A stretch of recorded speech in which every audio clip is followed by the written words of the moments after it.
71 сурдаг 71 номерын хүүхд гэхээр надад зүгээр гоё санагдчих. Багт тоос багцсан гэдэг чинь бас Азийн вижийнхийг нэг шинж байх гэж бодож байгаа. Би болохоор одоо ус тосох бичил хоолойтой яндан гэдэг сэдвээр нэг орж байгаа. Манай болохоор намайг одоо гол нь те эрүүл мэнд, хүний эрүүл мэндийн талаар те хүний ажлыг хөнгөвчлсөн тухайг илүү сайн ярьж өгөөрэй. Тэр нь чиний гол санаа шүү гэж. Ингээд зохион бүтээгч бэлгүүний тайлбар дээр ухтаа авцгаая. Бэлгүүнээ гараад ирээрэй. За сайн байна уу? Чи өөрийнхөө бүтээл санааг эхлээд яагаад хийх болсныг тайлбарлаж өгөөч. Гэр ороолын айл өрхөд тулгамж байгаа асуудлыг шийдэхин ясна да. За тэгвэл амжилт хүсье. Урд минутын хугацаа бий. За. Инстасны ус шүү дээ. Одоо дээш ууршаад утаа гараад хүүтийн агаартай цохилдоод ингээд ус үсээд ус доошо бууж ирсэн ийм ингэж бохир болдог анхан шатна. За дараачихаас нь болохоор янтан бохир болсныхаа дараачихаас нь болохоор зэвэрдэг. Янтан зэвэрснээс болоод устаа урал болсноос болоод зэвэрснээс болоод задарсан. Одоо задарна тийм үү? Цоороод задарна. За дараачих нь одоо яндан тогтоод ууршиж чадаагүй уснууд нь хүхрийг дээр очиж ингээд тогтож байгаа байхгүй юу? Хүүхийг ч өөрөө угаасаа тийм тэгшгэн штэ. Тэгшгэн учраас эн чинь ингээд тогтоод хүүхийгээ бас цоолж байгаа. Энэ хүүхийг цоорсноор бас гал түүмрийн аюул бас ихсэн. Энэ одоо хүүхээ гарснаас цоорох юм бол энэгээр нь ош үсээд гал гарах магадлал ихтэй. Ханаа бишэндээ айлтгахаар бас ингэж бохирддаг. Ус урснаар одоо ингэж бохирдоод энэ ус нь тэгээд ханаа бишэн халах үед одоо ингэж бохирсон тэр хар ус гэж нэрлээд байгаа. Тэр конденсатлагдсан ус нь одоо ингэж үнэртдэг. Тэр үнэрчих одоо хортой тий. Тэрнээс үүсээд одоо энэ хүн толгой өвдөг дотор нь ухаарах хөвчлэн ингээд өвчнгүүд айл өрхөд одоо болдог өвчнгүүд ингээд илэрж байгаа. Одоо энэ болохоор ингээд миний хийх гэж байгаа юмны ингээд бүтэц гэх юм одоо урд талаас харагдж байгаа байдал нь одоо энэ болохоор дээд талаас харагдж байгаа байдал нь одоо энэ ховл болохоор усыг ингээд энэ дээр цуглуулж агаад ямар ч саадгүйгээр ийшээ энэ нөх рүү оруулж өөр тийшээ зайлуулах ховл байгаа. За энэ болохоор одоо энийг ханаа бэхэлсэн байдал байгаа. Тэгээд саяных бол энэ усаараа доошо урсаж одоо өөр савнд хийгдэж авагдана. Одоо энэ болохоор яндаа угсрахаар яг ийм л харагдана. Одоо хүмүүс байгаа яндаа оруулахаар хийгээл шууд янангаа уулцдаг. Янангаа угалжхаар энийг ингээд барьчихна. Барьчихаараа нөгөө нэг одоо таацны тэр дулаалга чинь өөрөө тийм шатаж болох материал. Тийм бол бас тэр одоо янд нь халаад төөнөх юм бол тэр шатах аюултай. Тийм учраас би хол зайтай хийсэн. Тэг буруулна л. Одоо ингээд гал түлх хөвцөд ингээд солилцоо хийгдэж байгаа.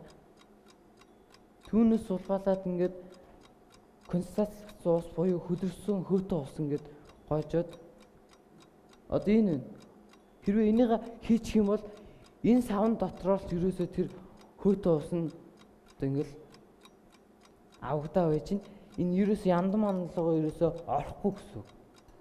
Одоо энэгээр гэрчилгээ авсан. Ингээд дуусж байгаа. За манайхүү 71 дугаартай оролцож байгаа. Баяр цэнгэлийн бэлгүүн. Энэ айл болгоны тулгамдсан асуудалтыг их өөр өнцгөөс харж шинэ бүтээл хийж оролцож байгаа. Тэгээ энэ тал дээр нэг тодорхой шийдэл төрээд зураг төслөө боловсруулаад энийг хийгээд туршилтын баг 1 жил энэ өвлийг туршиж амжилттай яасан байна. Энэ 2 дугаар шатндаа ч юм уу 3 дугаар шатндаа бичлэгээр бэлдсэн байна. Бэлгүүнээ тайлбар дээр гараад ирээч. Манай залуугаас асуух асуулт. Яндангийн ус баригч чинь дээрээс орж ирж байгаа доороос ирж байгаа 2 яндан байгаа шүү дээ. Тэрүүндээ яаж суурилах юм? Дээрээс ирж байгаа яндангаа яаж барих юм бэ гэдэг нь гол асуудал. Дээрээс ирж байгаа яндан болохоор тийм тосгор шиг тийм бөөрөнхий савшгил юм байгаа. Тэгээд дунд нь болохоор тэр углах тийм углуур шиг тийм байгаа. Одоо энэ байгаа. Наад чинь хэр өндөр үү дээш? Тийм дээшээ байгаа. Энэ нь тэгээд яндаа углагдаад яг энэ гадуур нь углагдана. Тэг хэрвээ ус тэр яндангаа дагаж урсах юм бол энэ завсраараа усан доошоо унана гэсэн үг байхгүй юу? Одоо ийм шиг тэр дотгошоогоо орохгүй гэсэн үг. Стандарт ямар ч юм бэ? За тэгэхээр цог жавхлан шүүгчийн санааг сонсъё. Энэ яг өөрөө яг энэ төвөгтэй байдлуудыг харсан л байл та. Одоо яг энэ гэр оролт баригдсан юм модон эцтэй байшингуудын дээвэр дээр энэ асуудал аягүй төвөгтэй байна. Энэ ч бас галын нэг бас төвөгтэй асуудал л та. Ягаад гэвэл ерөөсөө яг дээрээс нь ороод исэн яг тэр усч ерөөсөө орсороо тэр яг барьж байгаа тэр модныхын хэсэг нь үгүй бол илжирээд барихаа бичдэг тий. Тоосох юм уу тэр хэсэг нь идэгдээд нурж ундаг. Тэгэхээр энэ бас анхаарах асуудал. А зүгээр ер нь энэ манайхан л одоо шууд байшин дээр ингээд юугаа яндагаа ингээд хийчихэд байдгээс биш одоо зүгээр яг энэ сууршмал соёл иргэншилтийн газрууд яндан барихаа өндөр их технологитой тэдний яндангууд нь яг одоо ингээд ийм металл хийцтэй гарч байгаа болохоос гадна дараа хаад үгүй бол тусгаарлах материалтай үгүй бол ус үүдэл нэвтрэх тийм юмнууд хийцэн тийм хийцэд байна. Тэгэхээр чи тэр хийцүүдийг сайн хараарай мэдв. А зүгээр яг гэрийн яндан дээр яг тэгж гоождаг тийм асуудал бол яг нүүрс итүүлдэг яг тийм чигтэй нүүрстэй юм дээр бол гарна. Яг тэр энэ тэр яг чиний энэ хийж байгаа хийж бол болохгүй ш болно.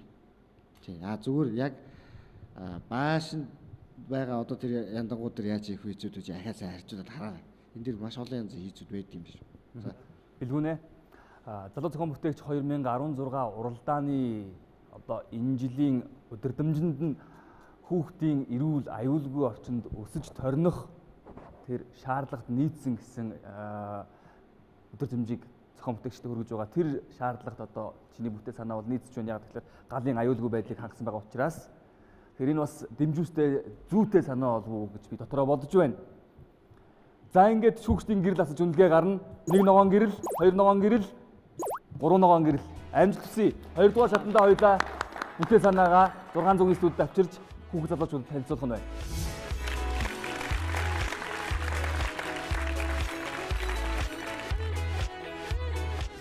Би бүтээлийг 2 дугаар шатнд ирнэ.